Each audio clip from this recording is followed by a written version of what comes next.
to grasp at straws and wanting to figure out what I need to fix about myself. And yes. But with Putting my it maturity, on you, yeah, right? Even though honestly, it's not on me. It's not on you yeah. at all. And so I try to, that's where, I stop with, I remember my healing. I remember my age. I remember where I'm at in life. And I realize I've already done the work. Mm-hmm. I don't have to go back down that path. Right. And I'm confident about it this time. Yeah. It's just sad though. Yeah. It's a lot of grief. Yeah. And it creates a little bit of a domino effect. Because you become very unsure about a lot of other friendships and relationships that are in your life. You become a little paranoid, or I guess over concerned that you're not putting out your best self to other people. You really start putting yourself back under a microscope, like, what's wrong with me again? Like, what is something going on? Am I not recognizing an old pattern that I used to go through? Right. But there's no evidence that states that you're actually doing those bad things again. Right. Or I don't want to say bad, but, like non-productive things. There's no evidence that I'm self-sabotaging. There's no evidence that I'm acting in a less healthy way, because everything else in my life is positive. But one thing that I noticed, and I swear to God, everybody can say what they want about social media, but there's a lot of positive things out there on social media. And if there weren't silly little memes out there that says things along the lines of, you're doing well when you lose everybody, or things to that effect. If there weren't those memes that said that, like on all over the place, if there weren't people speaking to that phenomena that we experience, that especially women, kind of going into their later 30s, early 40s, I would have had no idea.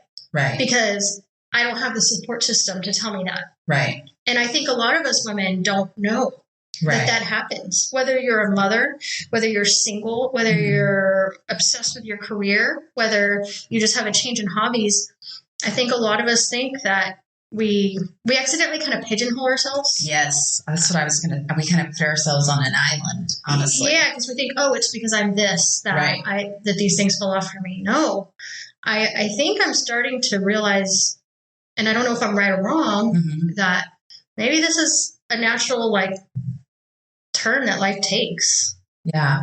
When you become healthy. Right. And then I think that's what it is, right? I think part of it is, I think the healthy side was really showing when also you were able to recognize that something was different, and instead of ignoring it or sweeping it under the rug, in fact, you confronted it with grace, and you were genuine, and the people, their response was not genuine or, authentic. And I think that in that, you're that's growth. That's a difference. And I think I feel you sometimes as you're doing better, you realize I don't even need this extra, it never was that serious. And if it was to a place where you felt like you couldn't actually talk to me about it, or I don't know, I feel kind of as you grow, you do shed, so maybe it's not so much losing versus shedding. I'm a lizard. Yeah. A lizard. I was thinking a bird, they fly. Okay. And, and they exfoliate. Right. Or honestly, my favorite animal, a dog, Oh God. Depending on the breed, each season, at some point they're there, the hair or whatever is there to protect you, the feathers, or what is it? Well, we exfoliate too. Yes. As humans. Well, yeah, but let's take the lizard. Okay. What do they have? Scales? Yeah. They shed their whole skin. Right. I think it's supposed to happen, and I think sometimes. But you're supposed to. Part of all of that is, I have started to recognize that with my more spiritual approach at life, as well, that that things come when I make room for them. Yeah. And if I don't proactively make room for something, life does it for me. Yeah. And it's been that way in my life. Mm-hmm. So I'm able to accept it a little bit easier now, knowing that maybe this was a forced life is doing it for me thing, because something's coming. Yes. And so I can look at it with, both love and grief. Yeah. Yeah. I guess like an openness.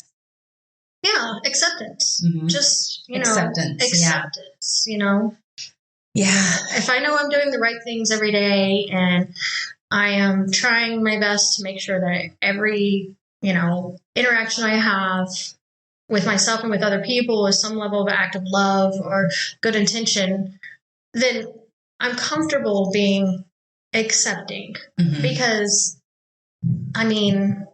nothing really crappy has happened to me since I kind of took on that mindset anyway. Right. Something crappy could happen. Why? But I think I would handle it better. Right. Well, I lost my job. I got laid off a week and a half ago, but within 24 hours, I had some freelancing work that's way better than what I was doing. So I'm glad I only let myself panic for 2 hours. Yeah. And I feel like, of course, the panic part is the natural part, but then it's our little girl, right? Well, but also it's okay, I've got also it's also, I feel like your manager, right?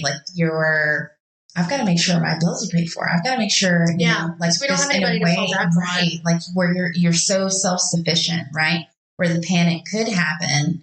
But then at the same time, I guess what you already did is in a little while, right? Eventually it lands that you're actually, I've actually been through crazier trials than this. I'm fully capable. I'm fully qualified.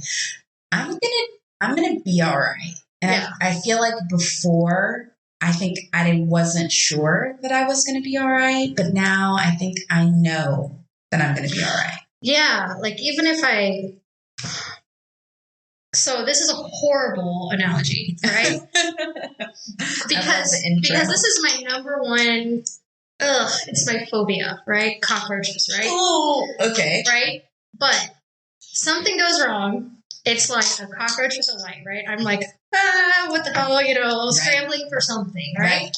But also, you can't kill me. You can't take me down.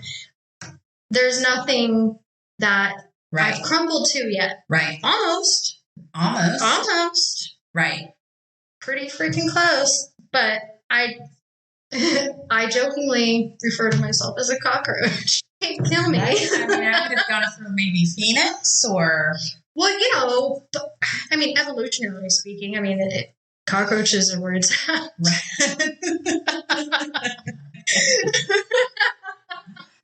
That's where that, it's crazy when I think of cockroach and now I'm it's always Men in Black. I will think of them, I'll see the real one, and then I'll always think of Men in Black, the first. And being creeped out. I think of my traumatic, I really do. I freak the hell out. It is not, that is my unhealthy response that I still have, is if I see it in Texas. You're going to see them. Big ones. Anyway. So now that you're on this, you're living on this path of growth and healing, I guess what would be the pieces of luggage that you really want to check? So in that, I guess to circle it, because I feel like grieving friendships is so weird and it's so painful. I think sometimes it's a dull grief, it kind of pops in at certain times, but then you also feel I feel like grief's like that forever. Forever. Yeah. No, I think it will be forever. Yeah. All grief is like that. Yeah. But it's not really them. It's the moments. Who I felt I was younger. I was hotter then. I thought I was more fun then, Mm-hmm. I think it could be my own youth, I just have to not necessarily put labels on what it needs to be. Right. Healing is an onion. Right. And there's always another layer that's going to make you cry. Always. Yeah. So it doesn't matter if it's grief or whatever, but I think the stuff that I would like to... Your souvenirs, I guess. To keep? Mm-hmm. What would I keep? Yeah. The lessons. Okay. The lessons, and by that specifically, I mean the mechanisms that I learned, you know, whether they would be through specific coping, knowing when to ask for help, knowing myself well enough to not lie to myself about how I'm feeling or how I'm doing. You know, I think that self-awareness is so important. And this alignment that I have now with my spiritual side, that where I'm not mad at God anymore, and it's just opened so much more for me. Yeah. You know, I'm not religious still, but not being mad at God's just like you huge talked progress about for me. this. I was like, Yeah, for a little bit, but it's kind of subsided now. You were wait, what? I was pissed. I was like, you know, 2020 and 2021 was very much like a whoa, and I still feel like in so many ways I'm like going through an existential crisis. But we're on different timelines, you know. And 2020 was like, that's when I decided to. I was feeling that like really haunting, gross feeling, and I decided I was like, I'm digging in. I'm going to do shadow work. Like it's a type of healing. It's like, you know, it's closely related to psychology, but it can have other applications. And I did it because I've already done all the therapy. I've already, you know, it's like I need something that's really going to work. And asking for help, though, that self-awareness to ask for help. Right. You know, you don't know what you need.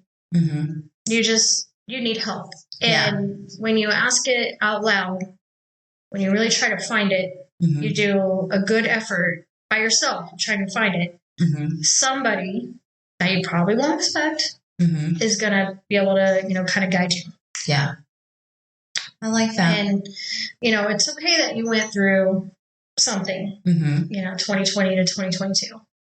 Because, I mean, I've always known you to be like super joyful. And to not like take the hits too hard.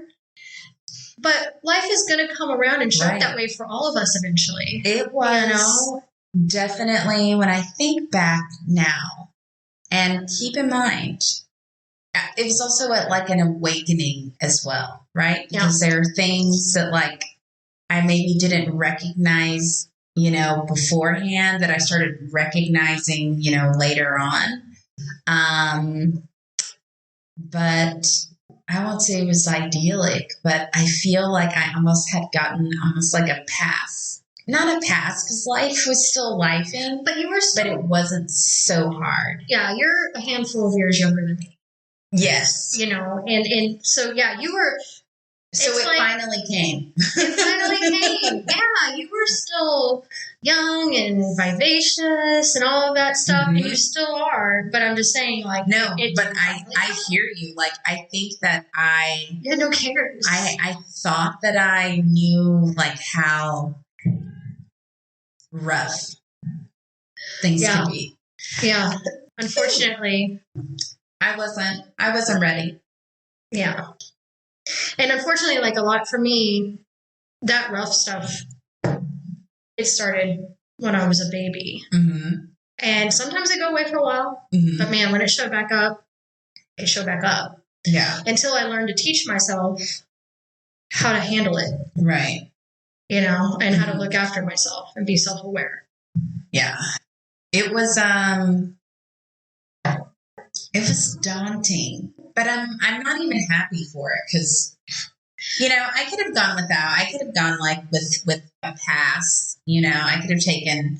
I maybe would have liked a little more time off work of the work called life being so challenging. But can I guess say.